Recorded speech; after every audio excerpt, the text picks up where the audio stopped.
How interested are you in a classic version of the Burning Crusade?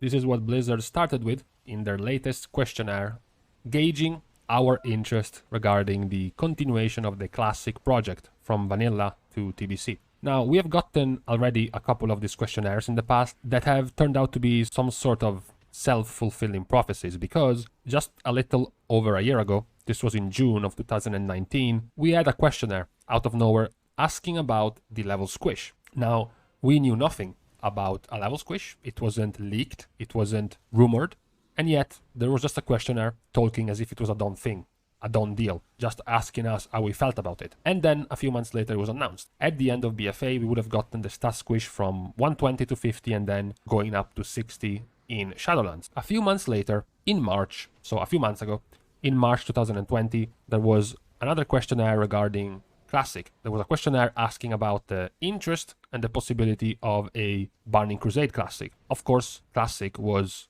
going through its tiers, the Molten Core and Onyxia, the Blackwing Lair, Ankh-Raj, and then coming into Naxxramas. So, talk and discussion was starting about what's going to happen at the end, what's going to happen after Naxxramas. Now, the new thing is that in this new questionnaire, Blizzard is also opening up to the possibility of having two different versions of Classic. So WoW is now multiplying itself. Now there is going to be the possibility of the normal expansion from retail, the Classic version that goes expansion by expansion, and then a reset, fresh level 1 server from vanilla, from Classic.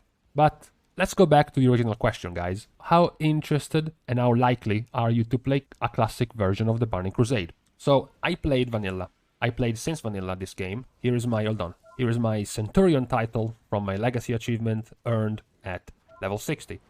I played since then. I played Burning Crusade already. All the content, all the way up to Sunwell Plateau. I would be interested in playing Burning Crusade. I did level again in Classic to level 60, but I knew I wouldn't have played Classic. I knew that Classic was completely figured out, so the amount of skill expression and the amount of min-maxing that you could have done in the game was extremely minute, because everyone knew everything. It was extremely simple. All the talks of boomers trying to remember how hard it was to pull two mobs at once. Yeah, at 15 FPS on a 480p CRT monitor with 350 latency, keyboard turning, yes, it was tough. But in Classic, of course, it wasn't. But for Burning Crusade, I think the skill floor, the average difficulty to play your character at your best was increased. It was more complicated and more challenging, so I think it was more interesting and enjoyable to play. Dungeons, but more importantly raids, become more challenging and more difficult, so I think it would be interesting to play. As for how likely, I mean, you're seeing Shadowlands, right? You see that even if you had doubts in BFA, there is definitely not much grinding in Shadowlands. We have just gone through the biggest hurdle of the expansion, where all of the systems are starting up all at the same time. So you had to grind Torghast multiple floors each week. Now you just have one floor, floor 8. You do it twice a week and you're done. You add the Mo, constant grinding, all the rares, as much reputation as possible to get to Exalted as fast as possible to get the sockets. Now you are Exalted, or you're soon to be. So you don't need to min-max the Mo that much anymore. So the amount of systems that are going to keep you playing Shadowlands, that are going to keep you grinding and farming, are much, much less than Legion and than BFA. So there's going to be more time for Burning Crusade if you wanted to play World of Warcraft. So I would be interested. Now, the other confusing question to me, of course, that I can't quite comprehend how people would enjoy this, but to each their own, is this. If World of Warcraft introduced a new WoW Classic Fresh Start realm, where the game is as it was on day one. So you start at level 1, Molten Core and Onyxia are the only raids available, Battlegrounds are not out yet, and the content will unlock and progress over time. How interested would you be in playing this version of the game? I could understand people who had doubts, or simply people who had massive nostalgia or maybe massive regrets at not having been able to play Classic when it was vanilla, when it was out all those years ago. So they totally wanted to play Classic to pretend they were reliving that moment or living that moment for the first time. But a reset, really? You got confirmation from Classic that people already knew everything, that literally nothing of what you remembered or nothing of what people told you was back in the day, nothing happened. It was completely different because the community was completely different. So I don't see what you could gain by doing it all again. Then Blizzard goes on to ask a bunch of questions about toxicity, about How do you see these bad behaviors like spamming emotes, going AFK, abusive text, players with offensive names, and all this pointless stuff? We know nothing's gonna change. The only thing I noticed about all this is the frequency of people spamming the chat and advertising products and services. This is the only one I would say it happens almost always when you go in trade chat. And then Blizzard wants to know about your usage of third-party websites, from Raider.io to WoW Progress to Raidbots to Wowhead, even YouTube to watch YouTube videos or streams on Twitch. You will be surprised how many people don't put interest or importance in any of this.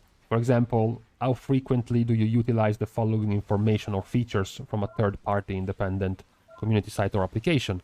Like guides, like your character, your profile information, your stats, your gear, another player's character's profile information, things like dungeon progression tracking, like Raider.io, things like gear and item, min-maxing, talent calculator, raid progression, rankings, game news, quests and achievements, assistance and tracking. To me, almost all of this is basically daily, of course, but there are plenty of people who just don't care about any of this, and maybe it happens to them once a week, maybe once a month.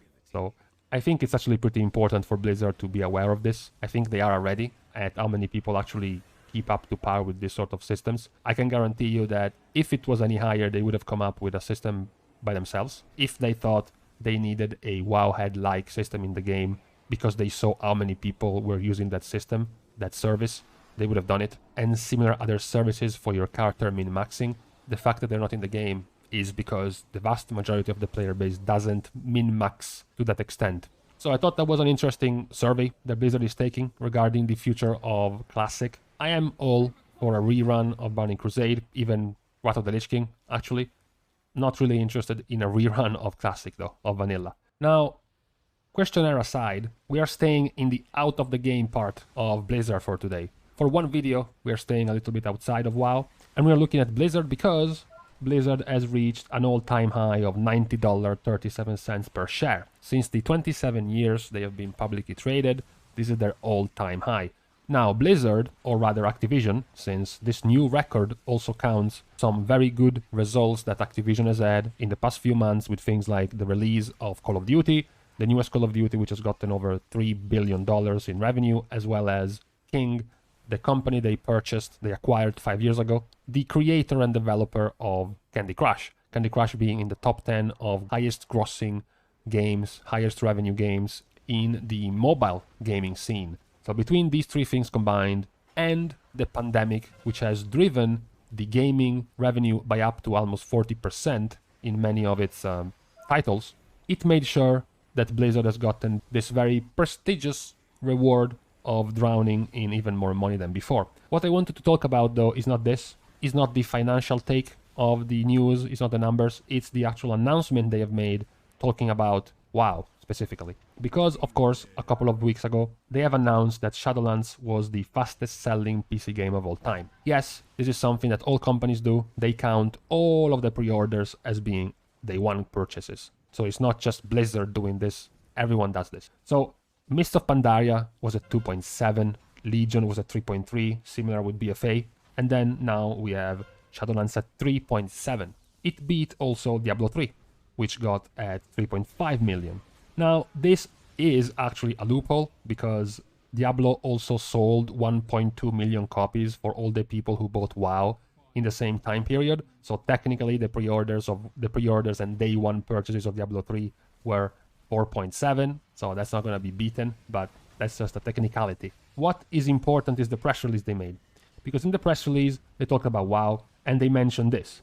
In the months leading up to the expansion's release and the time since launch, the game reached and has sustained its highest number of players on monthly or longer term subscription compared to the same period ahead of and following any WoW expansion in the past decade, for both West and East. Players have spent more time in Azeroth than in the same period of any of the last 10 years. In addition, total player time in game this year has nearly doubled compared to the same period last year. This is the pretty interesting part, the fact that now we have the highest number of players on monthly or longer term subscription than the last 10 years. We can go back to the subscription of the last 10 years and we can remember, for example, Warlords of Draenor, where around the release, the active subscriptions were around 11 million. So this would tend to suggest that we are well over 10 million subscribers now compared to before. And of course that this would be the highest subscriber expansion ever. Now, of course, there are two things to count here. There are two things to remember. Number one, subscription also counts for WoW Classic. Number two, we are in a pandemic and the gaming industry has gotten its sales, its revenue, its interaction with its customers increased by 20 to 40% on many of its titles. So this was also expected. That being said, it is still very impressive, very, very impressive to reach these numbers. I remember just a few months ago, around and a little after the release of Classic, people pointing out that there were maybe 1 million players left in BFA, maybe 1.5. I still see people making this type of things, like Blizzard, a publicly traded company, literally tells you they have gotten the highest number of subs ever, and somebody says, but actually, if you check the Realm population site, only 3 million characters are active. Have it your way. I don't know what to say. So, happy times apparently for Blizzard and Activision. I hope this is gonna make them not fire any more people to spike up their revenue, like they did a few months ago. Now, to close the video, I wanted to spend like 30 seconds on the actual game. Not much has happened in the game in the last couple of days. The main thing that happened was tuning to Stone Legion Generals and the Natrius. The tuning to Stone Legion Generals happened right before Limit actually killed it. Limit now seems further ahead than everyone else right now.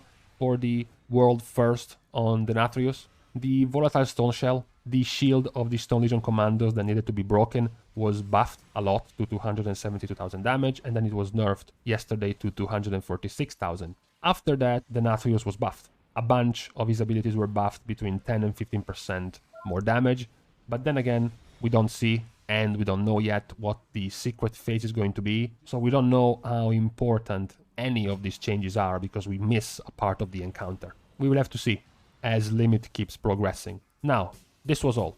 With this, I am done. See you guys soon, and in the meantime...